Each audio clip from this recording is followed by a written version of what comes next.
Jésus disait à ses disciples, « Sois sans crainte, petits troupeaux, car votre Père a trouvé bon de vous donner le royaume. Vendez ce que vous avez et donnez-le en aumône.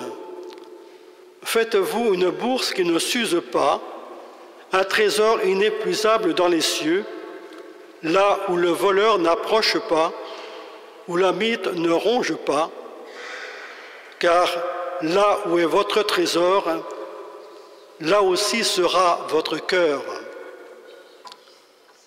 Restez en tenue de service et gardez vos lampes allumées. Soyez comme des gens qui attendent leur maître à son retour des noces pour lui ouvrir dès qu'il arrivera et frappera à la porte. Heureux les serviteurs que le maître à son arrivée trouvera en train de veiller. Amen, je vous le dis, il prendra la tenue de service, les fera passer à table et les servira chacun à son tour. S'il revient vers minuit ou plus tard encore, et qu'il les trouve ainsi, heureux sont-ils. Vous le savez bien, si le maître de maison connaissait l'heure où le voleur doit venir, il ne laisserait pas percer le mur de sa maison. Vous aussi, tenez-vous prêts. C'est à l'heure où vous n'y penserez pas que le Fils de l'homme viendra.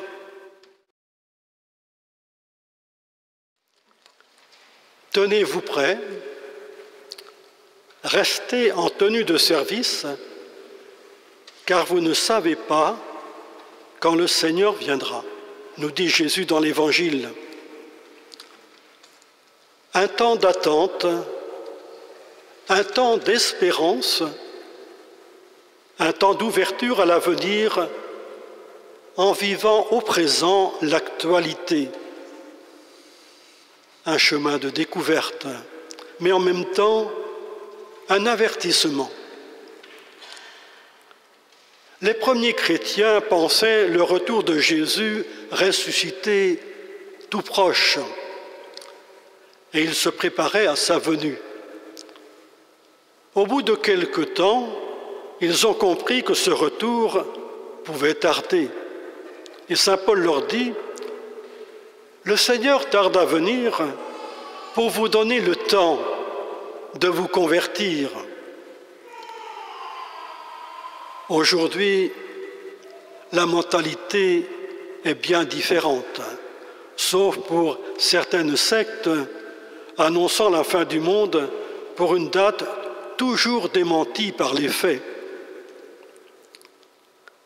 La plupart de nos contemporains ne se préoccupent pas de la venue du Christ. Beaucoup vivent dans l'indifférence, occupés par l'immédiat. Nous le savons, le Seigneur vient à nous dès aujourd'hui. Rappelons-nous ces paroles de Jésus. « Je suis avec vous tous les jours jusqu'à la fin des temps. » Les mois d'été sont en général des mois agréables, temps des vacances, temps de rupture avec le reste de l'année, temps de congé aussi pour beaucoup. Mais qu'en faisons-nous? Pour le Seigneur, il n'est pas de temps mort. Le Seigneur est présent dans tous les temps, mais avouons-le, s'il est présent à nous continuellement, souvent nous sommes peu présents à lui. Au cours de l'année, nous sommes accaparés par le travail, les responsabilités, les soucis du quotidien, l'immédiat et les activités diverses. Le temps des congés est un moment d'arrêt pour beaucoup. Nous pouvons aussi l'occuper en le remplissant d'autres activités par peur du vide. Temps de solitude pour certains, tant de frustration pour les familles qui ne peuvent partir, tant d'isolement aussi pour les anciens. L'été est aussi un temps où l'on peut se refaire spirituellement. Dans nos vies, il existe des espaces délaissés, en friche. Nous ne vivons pas au plein de notre être humain et spirituel. Le superficiel nous guette. Pourtant, le Christ est le trésor à découvrir dans l'Évangile, mais aussi dans les rencontres diverses, dans la création. Tout peut être ouverture à Dieu. Le Seigneur frappe à la porte de nos vies. Il désire vivre au cœur de notre être.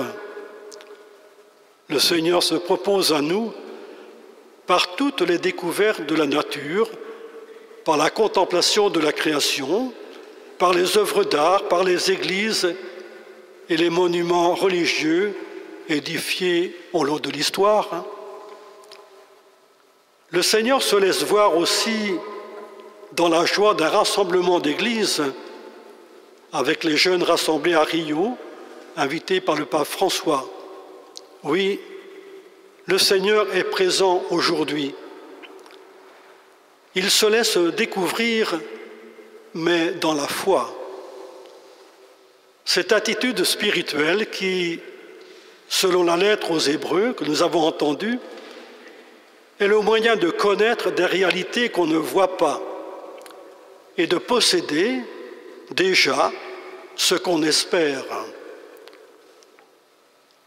La foi n'est pas une lumière qui dissiperait toutes nos ténèbres, mais la lampe qui guide nos pas dans la nuit, et cela suffit pour le chemin, nous dit le pape François. Ce fut l'attitude d'Abraham rapportée dans la seconde lecture.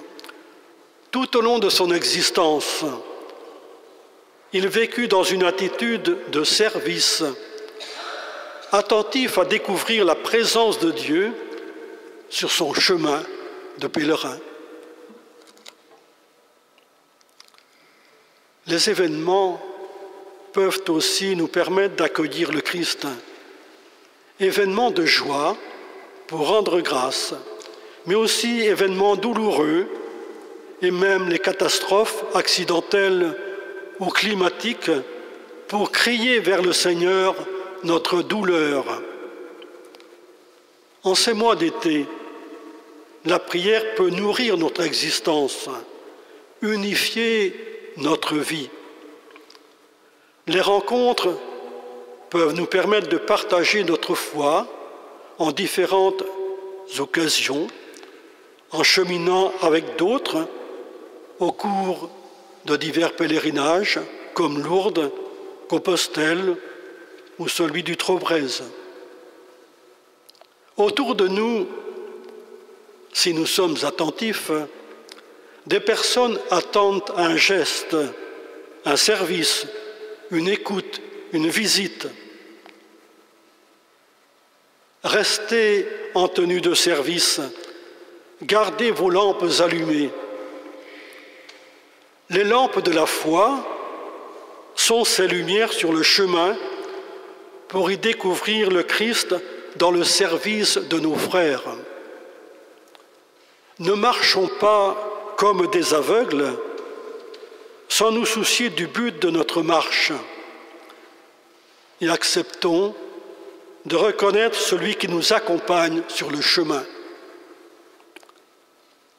L'Eucharistie, présence du Christ, étape sur la route, évoque et rassemble toute cette attitude du serviteur et du pèlerin. Après la consécration, nous chantons ces paroles « Viens, Seigneur Jésus ». Jésus vient de multiples manières, mais sommes-nous ouverts pour le reconnaître et l'accueillir? demandons à l'Esprit Saint de faire de nous des croyants et des pèlerins en attitude de service à la suite du Christ.